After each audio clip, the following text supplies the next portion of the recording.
Welcome to Çıtayı Yükseltenler or Raising the Bar, the podcast where we explore the journey of scaling startups. It's Mümtaz. I'm Hussein, and today we are thrilled to be sitting down with Shan Yu, the founder of Paraşüt and Eluvium. Welcome, Shan, and thank you so much for joining us today. Thanks for having me. Hi, everyone. Who's Shan, and how did your entrepreneurship journey begin? Well, who's Sean? That's a good question. I was born in China, outside of a town outside of Shanghai.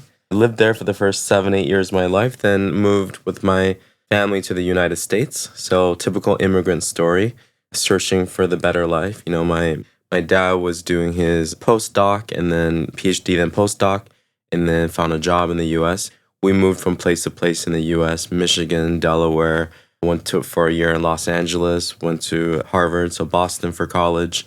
Then I was in New York and San Francisco. So I moved around a bunch. And then one way or another, found my way in Turkey, and that's an interesting story. What happened was, I studied economics in college. You probably heard about this. Like, from the top schools in the U.S., consulting and finance takes half of the class. Yeah. And I didn't know what I was going to do after college, but obviously finance was very attractive. It paid well. Everyone wanted to do it. So I was like, okay, I'm very competitive. At least I was back then. So it's like, okay, I want to do that as well, since everyone else wants it. So I found myself working at Lehman Brothers in 2006 is when I graduated. Good times. Good times. Yeah. And then 2008, of course, was the crash. I left 6 months before the crash and then worked in San Francisco at a private equity firm. So the story there is I didn't know what I was doing, like, most young people. I was following something that wasn't exactly my plan. I didn't really have a plan. Went into finance, found myself not exactly enjoying the work, but then was 25, 26, was a bit confused about what I was going to do. Then at that time, I started talking to people working in economic development because I was interested in the topic. There was a friend of mine, Beverly. She was working in New York headquarters of Endeavor. So Endeavor is a really cool NGO that builds startup ecosystems. It used to be in emerging markets. I think they've expanded the concept since. She was working at the headquarters in New York. We talked about what Endeavor does. And then I was researching the different branches of Endeavor. And Endeavor just opened up its office in Turkey. I thought Turkey was a really cool market. I had been here for a vacation before. This is 2009, 2010. So Turkey was like the second fastest growing market. There was a lot of excitement. Right? Good times. Good old times. Good old times, yeah. So then I was like, oh, if this could be an adventure, if I can, come to Turkey as an Asian American, like that would be a story to tell. And I called up, sent my resume over to the Turkish office. It was Didem Altop was the managing director. She was very kind. She said, yeah, sure. Why not? We would love to have a Chinese American come to Turkey to work with us. So anyway, who's Sean? That's kind of the story that led me to. By the way, this whole time I wasn't thinking about entrepreneurship, right? That as an Asian American growing up, you're told, all right, what should you be? First, a doctor, maybe an engineer. Okay, lawyer's fine. Finance is kind of like the last thing you want to do, but definitely not an entrepreneur. Like, don't be an entrepreneur. That was never in my blood. That was never something I was thinking about. But So, all of that. And they were poisoned to you. Yeah, so all of that led me over to Turkey, and my thought process at the time was, let me work with Endeavor for a year or two, sort of have a sabbatical or sort of a break between finance and business school, because I was trying to understand and see the world a bit more and understand what I wanted to do. And I think this is why, there's so many immigrants that are entrepreneurs, is when you're put into a strange place, two things happen. One, you notice a bunch of things, right? Of course, it's different. So I noticed a bunch of things. Why is it done this way? Why not this way? Can it be better? Why can't it be better, right? So one is you notice those things. You start thinking about how to solve those problems. Two, also, I think it's out of necessity that you're brought to a place, you're trying to figure out how to make life work. Of course, other than Endeavor, like no Turkish company would employ me because I didn't speak Turkish. I still don't speak Turkish well, embarrassingly. So at that time, zero Turkish, who would hire me? So you see the opportunities. There's also that necessity of doing something, which then maybe forces you to be an entrepreneur rather than pursuing a job. And then maybe three as well is maybe in a different place, there's no one defining who you must be. Like, who is Sean? Sean in the US is someone that should have been a doctor, according to my parents, or, according to Harvard, someone that should have worked in consulting or finance. But who is Sean in Turkey? Who knows? I can then freely choose what was interesting or what I wanted to do. You could be the anyone you want. So yeah. Yeah. How do you end up in Eluvium, and what is current Eluvium doing? Yeah, so Eluvium is my new startup. And, my previous startup, Paraşüt, we were building bookkeeping software, accounting software, and we were aiming for small, medium enterprises that previously was using spreadsheets or even notebooks to kind of write down all their accounts to track everything. So there I thought it was really inefficient. There must be a better way of doing things. How do you run a business if you can't manage your finances? If you don't have visibility to, your cash flow, your income statements, your profitability, you can't manage a business very well. So that was the motivation behind Paraşüt. And we did well. We grew that to, I think today has, over 100,000 customers. I have several accounts in Paraşüt. You do? Back then and still today. I'll ask for a discount. So there, fundamentally, it was still humans typing data into a software. So I call it like a glorified database. Like we had a very nice user interface, user experience, but ultimately it was a database, right? And anytime that we wanted to make changes to how the business works, adding a new feature to how the business processes work, adding a new feature and so on, we had to like do a lot of user studies, and we had to then develop the feature in a way, but then we couldn't over customize things, right? Because the user interface was locked down. And again, it still required human-centered data. And so when I was thinking about the next startup, extending that problem is that there's still in the enterprise a lot of human processes. And these human processes, they happen because easiest way for maybe one party to communicate with another party is over natural language. The easiest way to adapt to something because business processes are changing is to actually ultimately use Excel or use like a Word document or something. But those tools exist for a reason because it's flexible, it's easy, and humans can, with our cognitive abilities and our adaptation and our reasoning, can then grab these tools and then make the business process happen, right? And there's just so many of these processes still. One important part of all of this is in supply chains. Supply chains happen because there's a buyer and a supplier, and then probably a logistics, like a 3PL.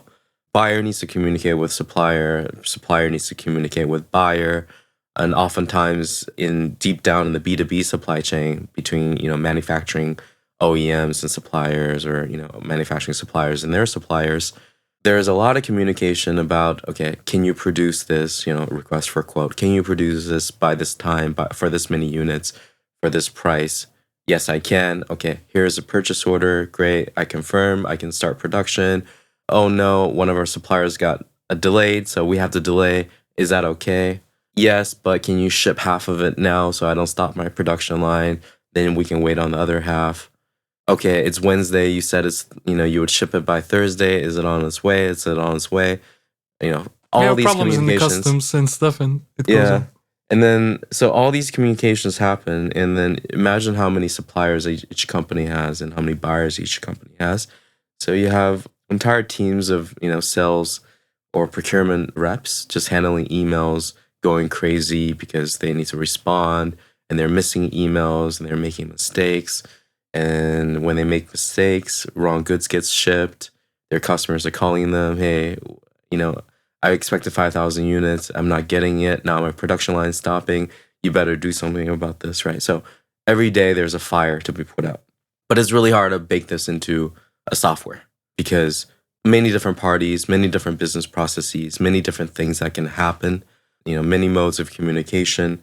And the easiest way to be able to handle all of this is just humans, emailing humans. So we thought that that's an interesting problem to tackle, and it couldn't be tackled before. But now with, large language models, with their reasoning capabilities, with agentic workflows, now we can finally make software technology smart enough to be able to capture and understand these conversations that are happening over emails, extract the right information, update the right data, right? so that all of this can be captured. So you grab all the purchase orders and shipments and you capture all of that. And that really is kind of the start to the rest of the ERP system, right? You have to capture the Essence of the conversation. yeah, you have to capture exactly. You have to capture the business, the conversation coming from your buyers. So that's the start of all the orders. You have to capture all of it coming from your suppliers. That's the start of your warehouse and your inventory, and then everything else gets linked. But then, can we do it in a way where it's more agentic, where data doesn't need to be defined at the beginning of when you're deploying the ERP, but data can be modeled on the fly as agents work with humans to understand these different business processes that are happening. And then we make a much more flexible software that can adapt to many different business changes. Think about ERP, right? Like you have Accenture consulting on an ERP project, and it's going to cost millions and it's going to take a year or two. Why? Because they need to go and model out all the different business processes and customize the ERP software to fit those business processes. And maybe some business processes are not modeled out well. So when they deploy, ERP doesn't work. Business processes change, right? In today's world, supply chains change all the time. So if you change the business, then you have to redo how you deploy that software, right? You're always playing a game of catch up when you're doing these kind of enterprise ERP. So can we make a different way of doing enterprise software in an agentic way? So anyway, so we start with the supply chain problems because there's a lot of communication back and forth happening that's manual. And then we try to be able to use that and then capture more of the business processes. Yeah, sounds amazing actually. I was gonna ask a personal question, but maybe we can continue with the Eluvium since we already dived deep to Makes the sense. Eluvium. Makes Yeah. sense. So, Sean, you started Eluvium just 6 months ago or something like that? Yeah. 6 months ago, I've been working with my co-founder Güven actually since March of 2024. We explored a couple different applications of large language models and eventually kind of settled on Eluvium as the problem that we wanted to tackle.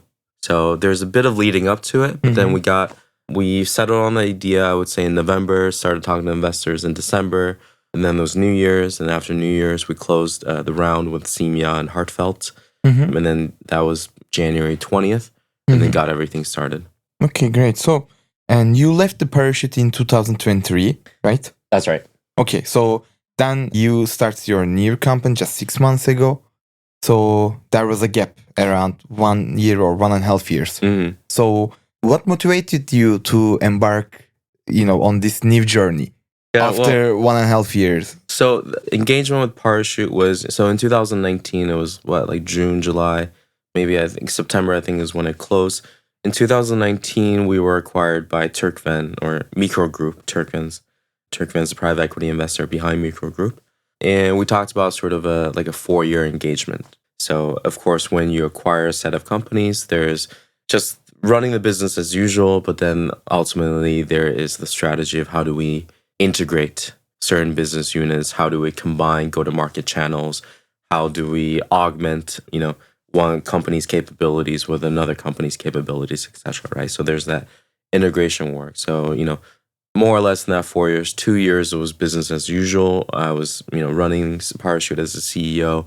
And then we formed an executive board because under Mikro Group, there was Mikro Yazılım. So there was the founders or the executives of Mikro Yazılım. There was Zirve.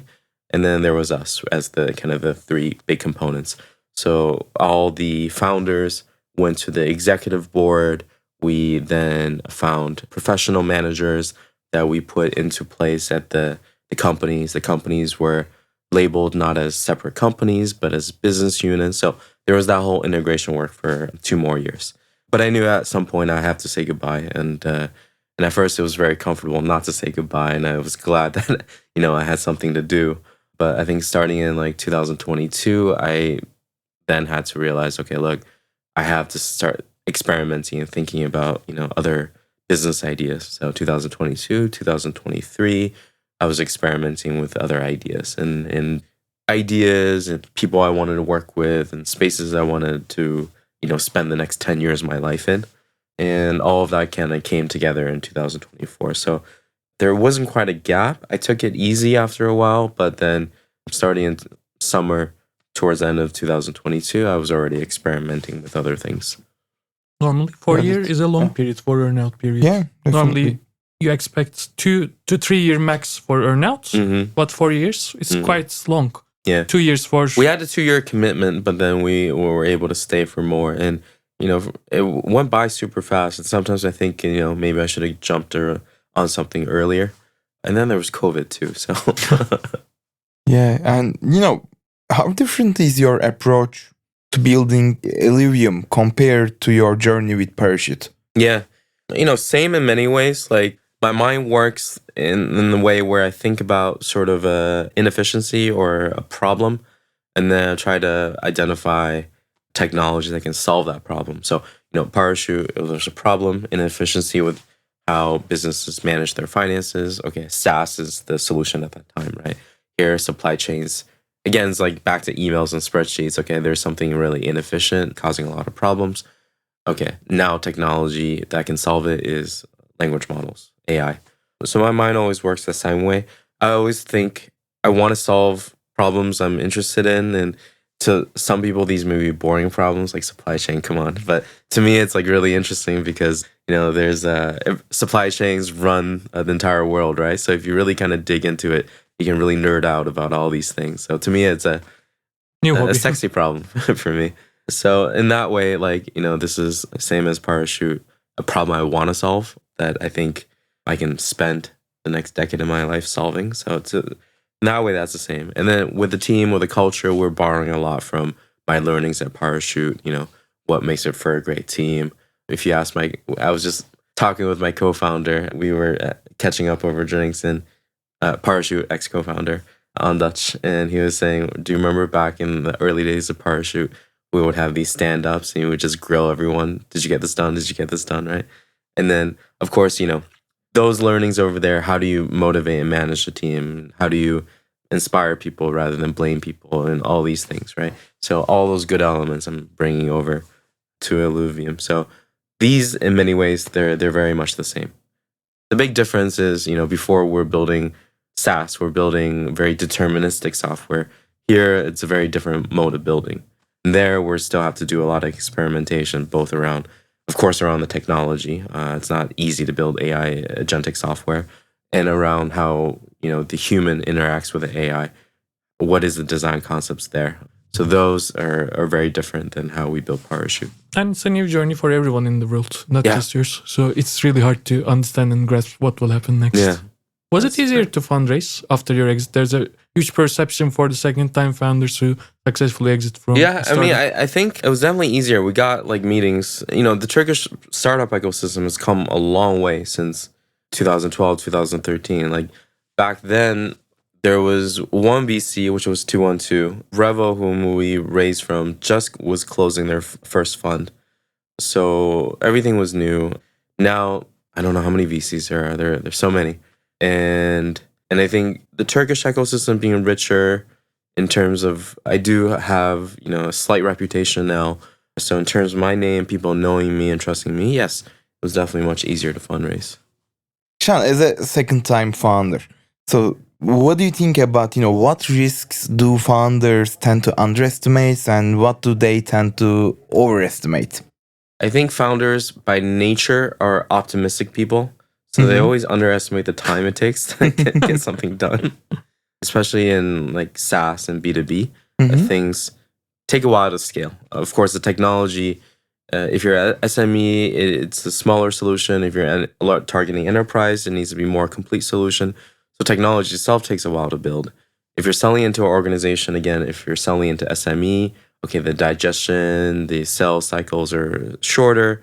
And then if you're selling to large enterprise, it could be, many months or even years, right? Even years. Much longer. So there's the natural kind of like digestion of any technology into a market as well. So at least in the B2B world, I think things tend to take longer. Founders underestimate that, then, overpromise or get demotivated or actually lose sight of where it could be because they're focused. They thought it could be there faster, but naturally the end of it could be very, very big. And I say this also for Paraşüt because again, Dutch was making fun of me. It was like, you always talk about this number, 60,000 or whatever. And then, yeah, we finally got it. We finally surpassed it. But it just took like twice as long as you wanted it at the beginning. But then it works. It really works. If you really have a good product for a good market with addressing a good problem, it really works. And you just have to see it to the end and have the stamina and the determination to get there, right? I think what founders maybe overestimate is like certain things in the short term seem very big, but in the long term, again, maybe it's a long-term perspective, just isn't that important or doesn't really matter that much. Especially maybe as first-time founders, because you're just encountering the problem for the first time. First time that key employee leaves, you're like, oh no, how am I going to run this thing? First time you get a rejection. And then you become really natural about it. Yeah. After the 30th or 40th key employees. Yeah. Well, I mean, can you imagine like all the difficulties we had to deal with in Turkey, right? Like first time there was a coup d'etat, first time there was a currency crisis. Okay, we're experienced now. We can deal with those. Exactly. Yeah. So I think sometimes maybe founders overreact to these short-term things when they can actually look more into the long term. Yeah. Be comfortable. Your skin becomes tougher every day. Yeah, definitely. But one of our previous episodes, we were talking about the founders' natures. And I think, the founders should be optimistic and even maybe naively optimistic, because otherwise probably they wouldn't start any company in startup. You're absolutely because, right. yeah, it's like madness. So you have to be optimistic. You have to be a schizophrenic almost. I say that because on the one hand, you have to be incredibly optimistic. Yeah. And then there's like there's borderline a split down the middle, a dichotomy that on the other hand, you also entertain the most pessimistic scenario, so you're a realist and be able to have both of these in your head at the same time. If you're just optimistic without the realism, you're not going to execute. If you're just realistic with the optimism, you're never going to be a visionary, right? So you have to somehow be a complete schizophrenic. Yeah, definitely. And the other trait, I believe, it's the ability to adapt. Yes. Because the landscape, wherever you are in Turkey, in US, doesn't matter. It's ever changing. So some things are changing constantly. So founders should have that ability to adapt to new conditions and take actions against those conditions. Yeah. At least living in Turkey make you really resilient. So you really get used to it. Can you imagine? US is freaking out about 5% inflation. And what is that? So let me take back to Paraşüt days. When you think about your exit, what was your challenge to selling to a big group? I mean, I don't know if there were any challenges. I mean, like, in was terms it seamless? I guess maybe challenge is psychological. Psychological in a way where, there are multiple parties involved. Certain investors want to sell, certain investors don't. Certain co-founders want to sell, certain co-founders don't. Okay, how do you align everyone? And their interests and their agendas and their money problems and so on. How do you align everyone to, win-win situation for everyone? So being able to, I guess, have that align all the different parties, that's a challenge, I would say. But then in terms of the process itself, I don't know, went by. I mean, we always had everything operationally. It was clean. Due diligence, was very easy. And, our numbers, our metrics, everything was fine. So thanks to your finance background, or? Yeah, I mean, I don't know. That probably helped because I always think about numbers. That definitely helped. And, we were in the business of making numbers, right? Enterprise software. So I always kind of thought about it and kept track of it. So that part, the due diligence part, wasn't very hard. There are skills in negotiation, and I've learned some now. I can always be better. I think it's not a challenge, but I think thinking about negotiating with the other party, how to structure that negotiation, I think there's definitely an art to it that comes with experience, comes from observing good negotiators. And since we sold to a private equity firm, and private equity firms, their job is negotiating, I think I was slightly outmatched, let me say, when it came to that. But, there's definitely an art there that I encourage founders to look at. And you said, there were different opinions about selling. Yeah. Where were you standing about this decision? on the one hand, like growth was great. We knew that we were going to, I think we were 13,000 customers at the time, growing like over like 100+%. We knew we were, every year we held on to the company, this would just get better and better and better. And then there were some tailwinds coming into the market, like the requirement for e-invoice, e-fatura, the requirement was getting lowered. At first it was like 50 million, 25 million, 20 million turnover, 10 million. So we knew that the more that would lower year by year, the more small businesses would come online. We were tapping into a new channel with the accountants, Mali Mushavirs, the CPAs, and that was showing early signs of success. So we knew that this will go the more we held. But the challenge was, so this was 2018, 2019, currency crisis. And we came to a point where our fundraising was going to be too big for Turkish investors, but we couldn't convince any foreign investors to invest in a local market, Turkey. To invest in Turkey. And unfortunately, we were a software for the Turkish market. So unlike other startups out there with a global story, we didn't think about that, and that came to sort of bite us later. So we couldn't convince any foreign investors to invest. We would have maybe a flat round with current investors in Turkey if they had the capital to support us, if they wanted to continue to support us. And what's the other alternative? Like, we would downsize just to be profitable and grow at a slower pace. So what are the best options on the table? So it seemed to us at that time then, okay, the best option to continue to grow, the best option would be for a sell to private equity firms where the founders would have a partial exit, plus, our shares got converted. It wasn't an earnout, but our shares were incorporated and converted into the holding company. So then we would have a second exit later. And then the VCs would have their first exits in Revel. We were one of their early companies. So that was very good for their fundraising as well, for their fund too. So we decided, aligning all the parties, that seemed to be the best choice at the time. Good. So yeah, it makes sense. And was the company, the acquirer, was public, right? Back then. It was Micro Group. So it was Turkven Early Bird formed a acquisition vehicle called Micro Group, which acquired Micro Yazılım, Zirve, and Paraşüt. Not public. I see. Okay. That was an advantage. Yeah, I asked to understand your, converted shares situation. So it was converted. You to were the not parent company. able to, sell your converted shares in a short period of time. Oh no, hence, of course. Hence, we had to wait until the second exit in 2023. So now you're completely exited from the whole story, right? Yes.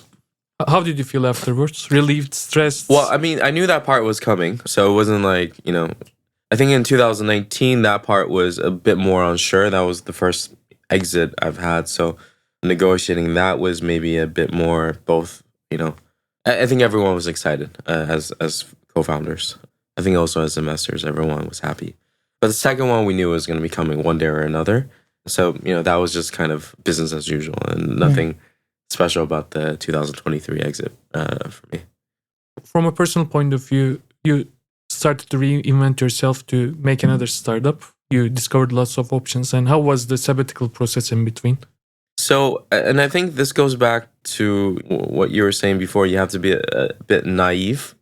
I think at the first time I was definitely naive, right? Like with Paraşüt, I talked to people in the market and they said, Sean, you don't understand Turkey. No small business is going to bother using software.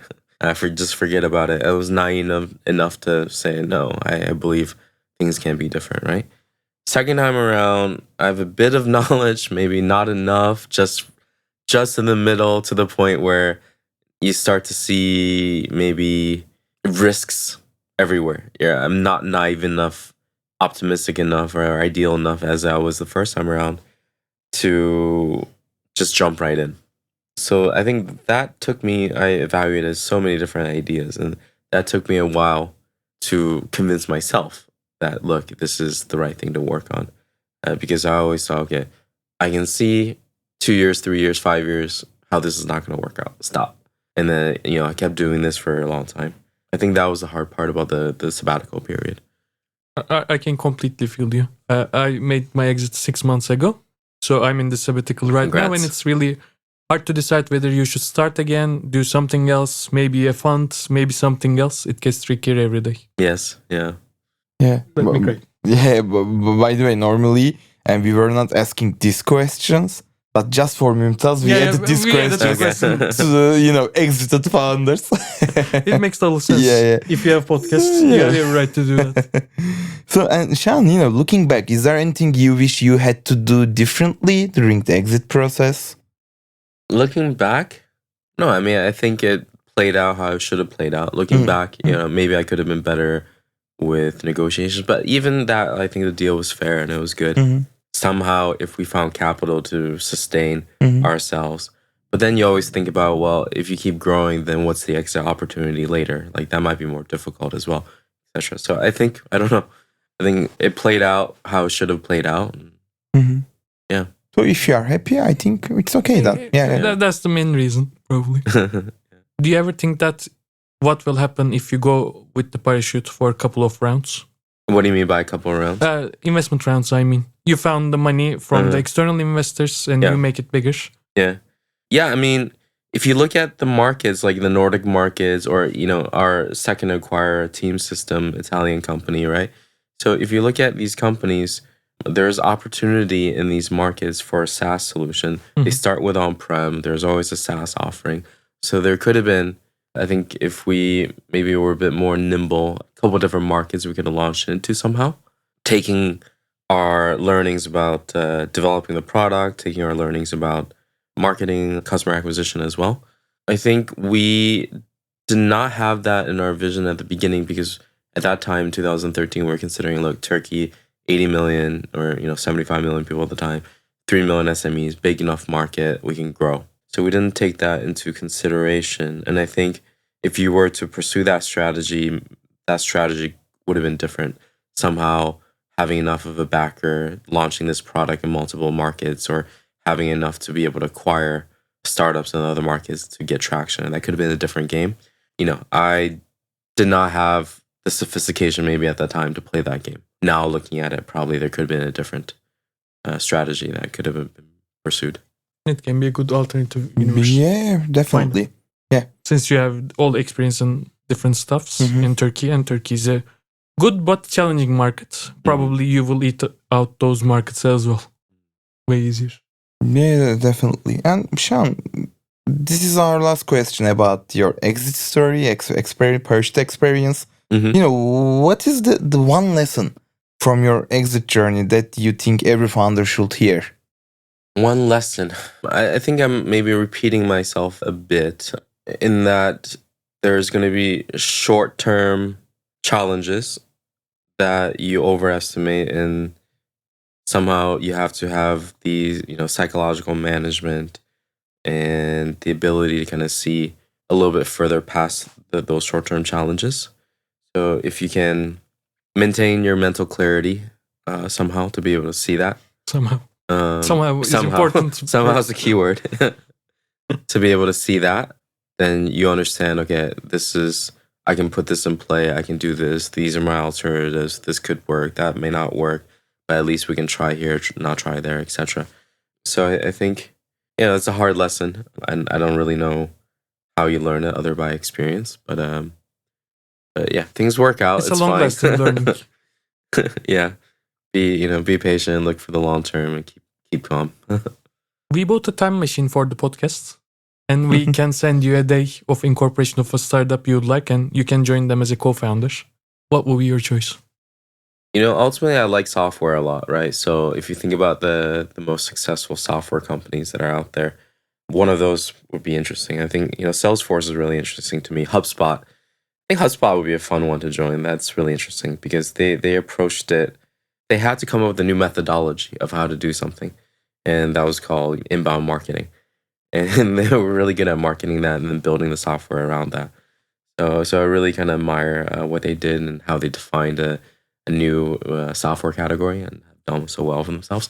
And they did it out of Boston rather than San Francisco, so that was a little bit different as well. They're outliers. Yeah, so I think that would be an interesting company. I'd like to be a part of that. That's the first time we mentioned HubSpot in the podcast. Yeah, So definitely. that's a win for us as well. Yes, exactly. But I think it's a good choice. Yeah. Makes sense. And since, we started our thought experiments questions, here's another question. Okay. Imagine an alternative, timeline where you never made it to Turkey and never touched the startup world. So what do you think about what would you be doing with your life today? Yeah, so I would have probably gone to business school as I planned. Graduated from business school, looked for a job in finance, working somewhere, private equity, maybe venture capital in the US. Maybe you could be the buying side of other parachutes. Yeah. Probably. I mean, that most likely was going to be my life. Would it be fun? I left finance because I was not having fun there. And if I could, take that time machine or go to an alternative timeline, I always ask myself this. Like, so I always programmed when I was a kid. Like, I went to at the age of 12, went to Johns Hopkins, did a summer course there. They were admitting students who took the SATs. I was quite a nerd. Who took the SATs early, got a certain score. They admitted them to a place called Center for Talented Youth, where you can enroll in Johns Hopkins University's classes. And so my first introduction to computer science was Schema, a variant of Lisp. And I took that class over there, loved it. And then every summer after that, went to university to take classes, and I was programming. And in an alternative life, I always imagine what happens if I stuck with that rather than studying economics. In my parents' alternative life, and I think about that sometimes too, is I did also do the medical school exams. I did pre-med in undergrad as well. So what happens if I became a doctor, or I always like working with my hands, so maybe a surgeon. What would that have looked like? And all these different scenarios. Would I have liked finance? I left because I didn't enjoy it at the time, because maybe I wasn't making something. I was analyzing but not making. But I do see the interests and benefits of it now that I'm older. So could I have grown into it? Maybe. Again, I think I come back to this thinking. I really admire people who can pursue something and it's something that they can see and produce. And they do that day in, day out for years, decades, and they perfect their craft, become the master of it. And again, this is like a long-term thinking. They have a certain kind of zen patience with it as they perfect their craft. I think as entrepreneurs, we're always kind of like impatient, right? So we're always trying to chase one thing to another. So I don't know. I'm rambling here, but long story short.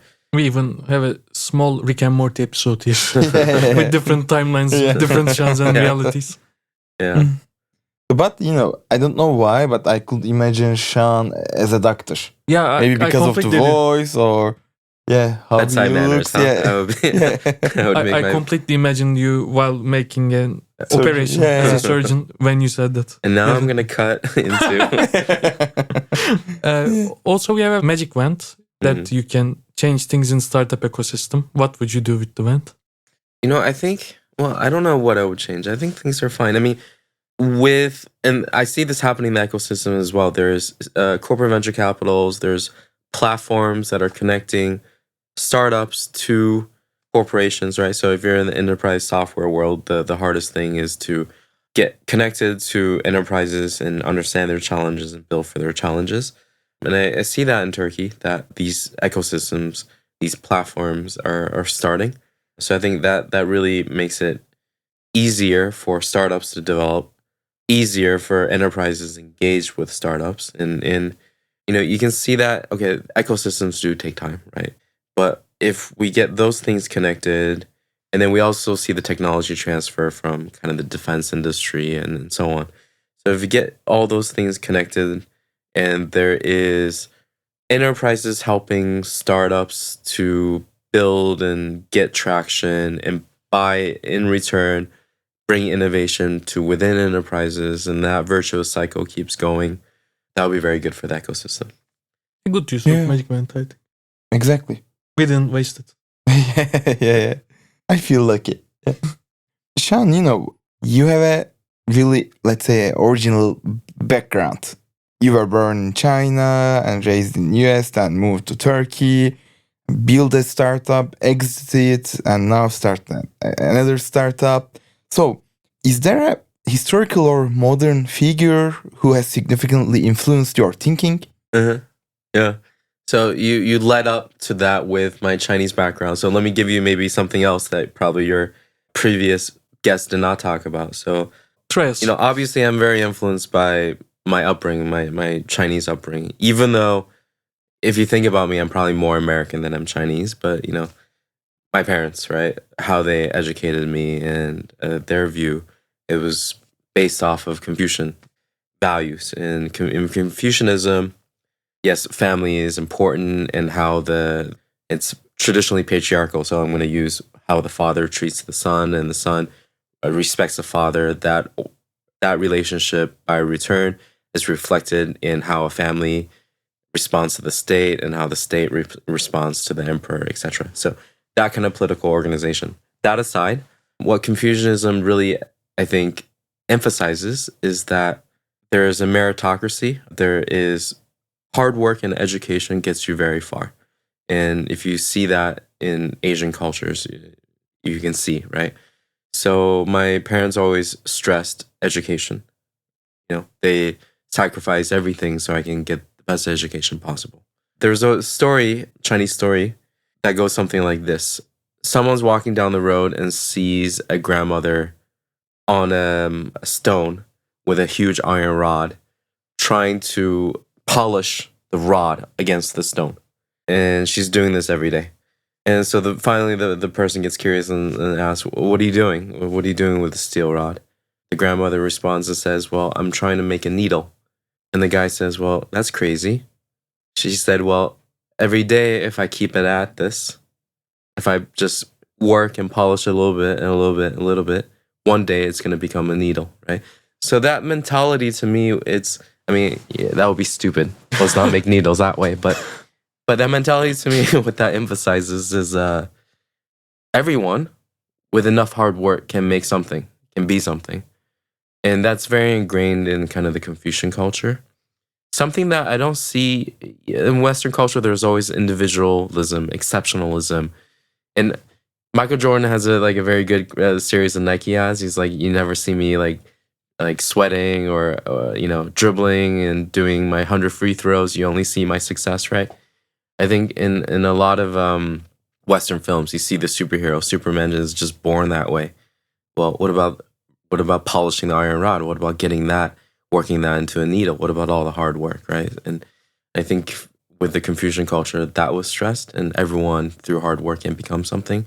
And I truly believe in that, and I think that really kind of shaped how I view a lot of things. You were right. It's an amazing story. Yeah, you were right about no one told about it. Of course, yeah.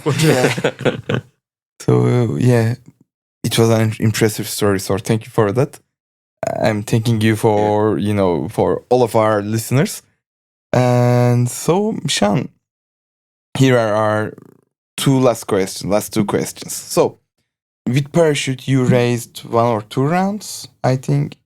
We had 3 rounds. 3 rounds, okay. Yeah. And did an exit. And now with Eluvium, you did 1 round, you raised 1 round. Mm-hmm. So, what will be the fundraising advice that you will give to the founders and who are preparing for a round now? Mm-hmm. Well, as with everything, it's sales. So there's a pipeline. There's going to be a bunch of rejections. And, you just got to practice, getting rejected, being okay with it, learning from it, whatever you can, working the leads, shaping the pipeline, reworking your deck or product with the feedback, and then you just keep doing it. So, nothing magical, just... and of course, again, with sales, everything's about connections. Everything's about network. Everything's about how do you get warm introduced to someone, right? So, and as entrepreneurs, that's something that we really need to, there is the technology, which is you can develop in a vacuum and you can work on that. And then there is the human aspect, which then involves you to be out there to talk to people and connect with people. And and sometimes wearing both hats. That's why you have two co-founders, business person and a technology person. But yeah, you have to make sure you wear both hats, right? Be out there. So the last question.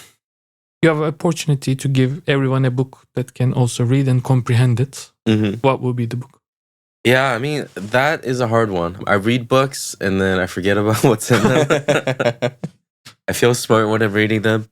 One book that I always think about, I always come back to, and this is a childhood book, Isaac Asimov's Foundation series. Yeah, it's a great series. And in that series, there's this concept where you can boil down the evolution of human societies. You can look into the future. It's kind of like gas law. PV was in RT. You can predict what's going to happen based off of certain dynamics, right? What was it called? Psychohistory or something? But then there are exceptional people within all of that. So although humans can be modeled like a body of gas, there's special molecules or special atoms in there that leads to something else, right? So I don't know, that dynamic, this again, long-term thinking, this idea that things can be scoped out. There is somewhat of a determinism in how everything works, and yet it's up to certain individuals to kind of be in the right place or do the right things to be able to make everything work. I don't know. I just really like that concept. So I like that book. I don't know what there is to take away from it other than just pure entertainment. It was a really interesting book for me as a child. Yeah. Have you read it? No, not yet.